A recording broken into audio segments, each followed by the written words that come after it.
il fut exaucé en raison de sa soumission, la prière que Dieu exauce toujours. Quand la lettre aux Hébreux dit « il fut exaucé en raison de sa soumission », je me pose trois questions. 1. Comment le Christ a-t-il été exaucé? 2. Comment nos prières sont-elles exaucées? 3.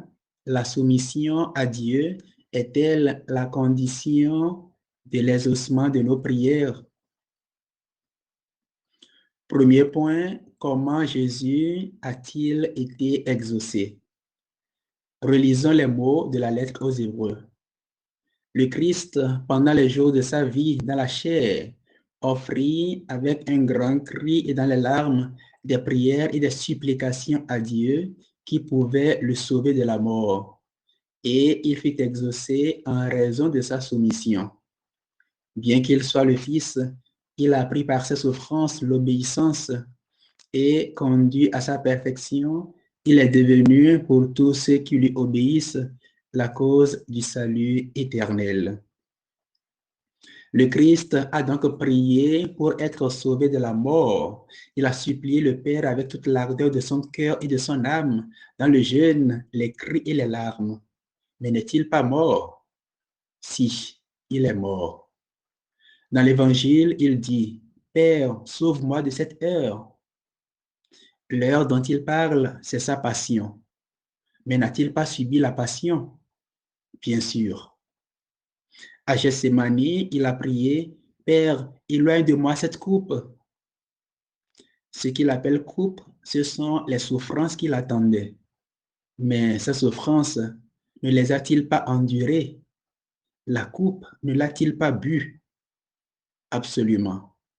Alors, Jésus a-t-il vraiment été exaucé au sens où nous le comprenons ordinairement? Sûrement pas. Or, l'Écriture dit qu'il a été exaucé. Et l'Écriture ne peut pas mentir. Donc, il a forcément été exaucé. Mais alors, comment a-t-il été exaucé? Dans le plan de Dieu, la passion, mort et résurrection forment un ensemble. La croix et la gloire forment un tout. C'est d'ailleurs pourquoi, chez Saint Jean, l'élévation sur la croix est en même temps la glorification. Les deux termes désignent une même réalité et sont interchangeables. Confère Jean chapitre 12, versets 20 à 33. Jésus a donc été exaucé à travers sa résurrection qui, avec la passion et la mort, forme une unité indissoluble. Il a été exaucé dans sa glorification qui, avec son élévation sur la croix, ne fait qu'un.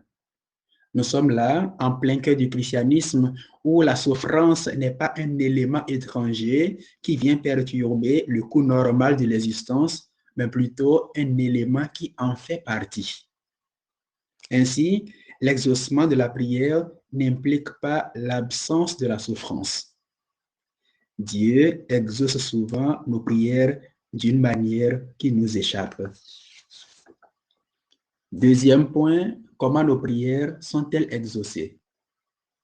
Nous constatons d'ordinaire l'exaucement de notre prière quand ce que nous demandons à Dieu nous est accordé immédiatement, miraculeusement. Tel l'aveugle qui dit à Jésus, « Fais que je vois », et à qui Jésus dit, « Vois », et qui se met à voir. Confère Luc chapitre 18, versets 41 à 43. De tels exaucements ne manquent pas, notamment dans le ministère de grands évangélisateurs ayant exercé un puissant don de miracle. Saint Vincent Ferrier, reconnu jusque-là comme le plus grand évangélisateur et le plus grand charismatique de toute l'histoire du christianisme, a exercé un don de miracle inégalé, tant de son vivant qu'après sa mort. De son vivant, on disait de lui qu'il faisait les miracles aussi facilement qu'on lève la main. Des prodiges qu'il fit, on dénombra à peu près 3000 grands miracles, dont environ 28 résurrections de morts devant témoins. Et ces résurrections ne concernaient pas seulement des personnes mortes depuis plusieurs jours. Le procès de canonisation atteste qu'il a ressuscité des personnes mortes depuis plusieurs années. Les miracles de Saint Vincent Ferrier se sont poursuivis après sa mort. Alors que Rome n'exigeait que 2 miracles pour la canonisation, Saint Vincent Ferrier en multiplia tellement qu'après avoir compté jusqu'à 873, Rome fut fatiguée et arrêta de compter. Dans le sillage des miracles, les exaucements immédiats de la prière ne manquent pas non plus de nos jours dans nos assemblées de prière. Nous ne pouvons qu'en bénir le Seigneur. Mais nous devons savoir que ce n'est pas la seule manière dont Dieu opère. Ce n'est pas seulement de cette manière qu'il exauce nos prières. Jésus lui-même n'avait pas toujours exaucé les prières de façon miraculeuse. À titre illustratif, nous pouvons mentionner le cas du sourd-muet que Jésus prend à l'écart, lui met les doigts dans les oreilles, crache et lui touche la langue avant de prononcer la parole d'autorité pour la guérison.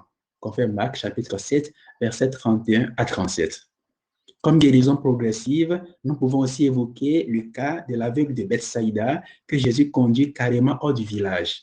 Il met de la salive sur ses yeux, lui impose les mains et demande « Vois-tu quelque chose ?» Suite à la réponse insatisfaisante de l'aveugle, il lui impose à nouveau les mains. Confère Marc chapitre 8, versets 22 à 26. Nous pouvons enfin évoquer le cas des 10 lépreux que Jésus ne guérit pas sur le champ, mais à qui il dit « Allez vous montrer au prêtre ». Et c'est en route qu'ils sont guéris. Confère Luc chapitre 17, versets 11 à 19. Tous ces exemples nous montrent que ce serait une erreur de penser que Dieu doit nous exaucer toujours sur le champ. Nous ne pouvons pas imposer à Dieu la manière dont il doit exaucer nos prières. Parfois, nous prions pour quelque chose, mais Dieu nous donne autre chose. Nous en sommes déçus, alors que ce que Dieu a donné est ce qu'il nous faut, et nous nous en rendons compte plus tard. Ou bien, nous réalisons par la suite que ce qu'il a donné prépare ce que nous avons demandé. Parfois, Dieu nous devance en nous donnant des choses que nous n'avons même pas demandées. Et ce n'est qu'après coup que nous en percevons l'utilité. Dieu exauce donc souvent nos prières d'une manière mystérieuse, d'une manière divine, dictée par sa seule sagesse. C'est pourquoi il nous faut cultiver l'abandon confiant et la soumission. Troisième point, la soumission à Dieu comme condition de l'exaucement de la prière. Il fut exaucé en raison de sa soumission.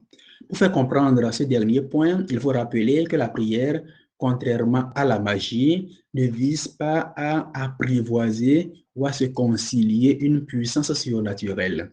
La prière vise plutôt à rendre à Dieu ce qui lui revient, au sens où il nous a fait pour lui et qu'il a tout créé pour sa gloire. C'est pourquoi, quand les disciples demandent à Jésus de leur apprendre à prier, ce qu'il leur enseigne en premier, c'est de reconnaître à Dieu sa paternité sur toutes choses, sanctifier son nom, accueillir son règne, faire sa volonté. C'est cela la prière fondamentale et la condition d'exaucement de toute prière. Lorsque cela n'est pas compris, nous tombons vite dans la frustration et la rébellion. Nous demandons des choses à Dieu, la réponse tarde, l'attente se fait longue et nous perdons patience. Nous sommes même tentés de vivre dans l'infidélité en attendant que l'heure de Dieu sonne ou qu'il nous exauce. Or, c'est précisément cette attitude qui retarde l'exaucement de notre prière. Parlant des semences tombées dans la bonne terre, Jésus disait que ce sont des gens qui portent des fruits à force de persévérance. Confère Luc chapitre 8, verset 15. La persévérance, c'est l'obéissance à Dieu, la soumission, la fidélité. Le fruit, c'est l'exaucement de la prière. De Job le juste souffrant, l'Écriture atteste à plusieurs reprises. Je cite, « En tout cela, Job ne pécha point. » Fin de citation. Confère Job chapitre 1, verset 22, chapitre 2, verset 10. Mais pour pouvoir persévérer dans la fidélité, il faut comprendre pourquoi Dieu nous fait attendre. En dehors du fait qu'il a son heure, qui n'est pas la nôtre, il faut prendre en compte ce que disait saint Augustin. Je cite, « Dieu, en faisant attendre, élargit le désir. En faisant désirer, il élargit l'âme. En l'élargissant, il augmente sa capacité de recevoir. Je reprends. Dieu, en faisant attendre, élargit le désir. En faisant désirer, il élargit l'âme. En l'élargissant, il augmente sa capacité de recevoir. Fin de citation.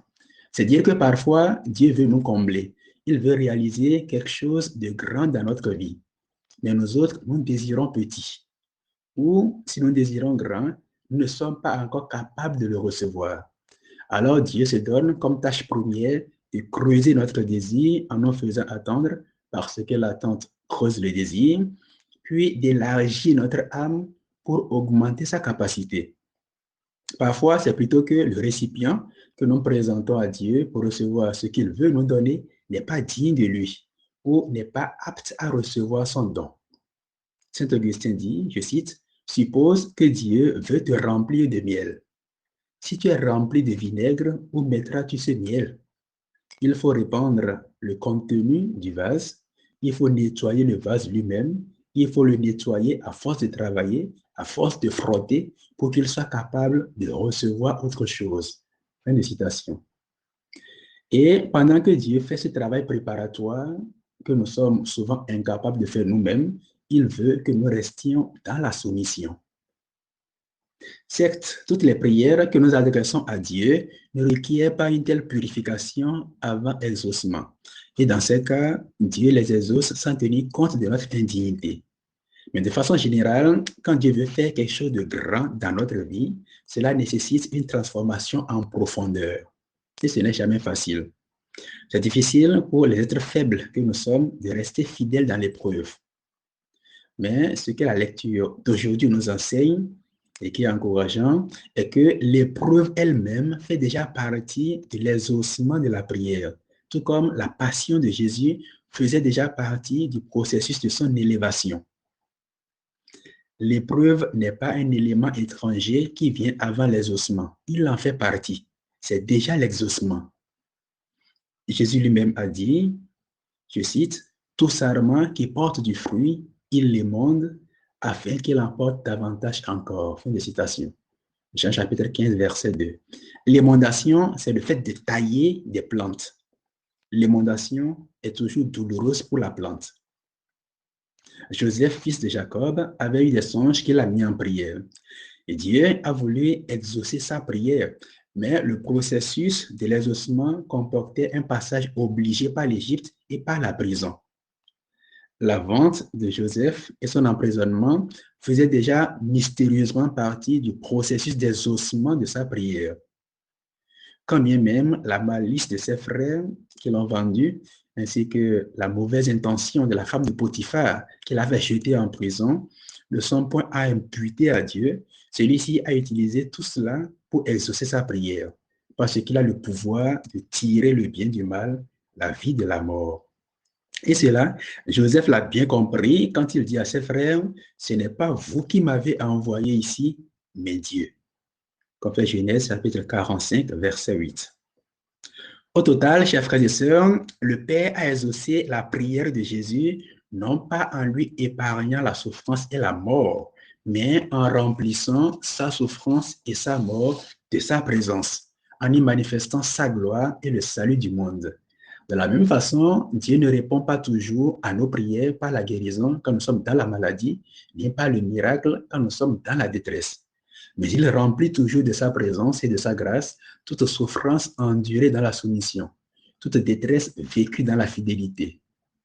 Cela nous rappelle l'exemple de Saint Paul qui, par 3 fois, a demandé au Seigneur d'écarter de lui l'épine qu'il avait dans la chair et qui le tourmentait. Le Seigneur lui a répondu, je cite, « Ma grâce te suffit. Ma puissance donne toute sa mesure dans la faiblesse. » Fin de citation. En fait, 2 Corinthiens, chapitre 12, verset 9. Oui, jusqu'à ce qu'adviennent les cieux nouveaux et la terre nouvelle que nous attendons, notre prière dans l'épreuve doit être celle de Jésus. Je cite, « À toi, Père, tout est possible. Éloigne de moi cette coupe. Cependant, non pas comme je veux, mais comme tu veux. » Fin de citation. Confère Marc, chapitre 14, verset 36. C'est là la prière ultime, C'est là la prière que Dieu exauce toujours.